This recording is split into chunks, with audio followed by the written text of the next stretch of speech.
Merry Christmas mga ka-Ice Business!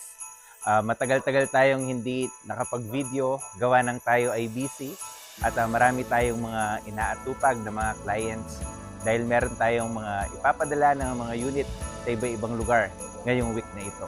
Kung gusto mong ma-empower ang iyong business at kung gusto mong mag-level up, makipag-partner ka na kay Innovation Machine, Omex Technology. Tara, puntahan natin ang ating mga unit at upang maipakita ko sa inyo. Mga ka-Ice Business, naka-schedule natin ngayong araw na to si Sir Jesus. Siya ay taga Tarlac City at ang kanyang in-avail ay 500 kg cube ice maker machine. Today din, naka-schedule din si Sir Tino.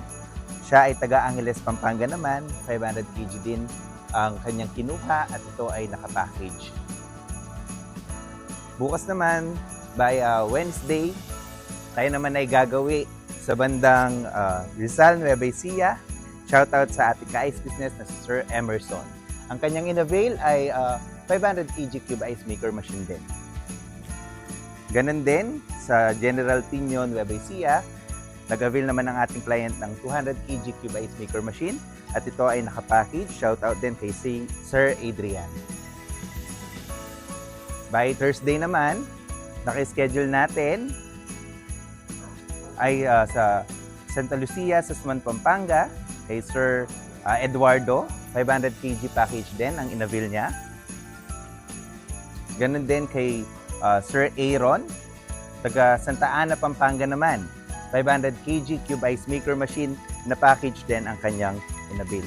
By Friday, meron tayong deliver sa Marilao, Bulacan. Shout out kay Sir Valer. Nag-avail siya ng 500 kg cube ice maker machine na bigger bin. Kasama din sa Friday ng ating deliver sa San Pedro, Sapang Palay, Bulacan. Shout out kay Ma'am Teresa. Siya ay nag-avail ng cube ice maker machine, bigger bin din at nakapackage din ito. Sa atin pong mga viewers na gustong magsimula sa negosyong yelo, pwede nyo po kaming kontakin sa aming mga cellphone number. Pwede po kayong mag-message sa amin or pwede nyo po kaming tawagan at pwede rin po kayong bumisita sa ating showroom at sa ating warehouse.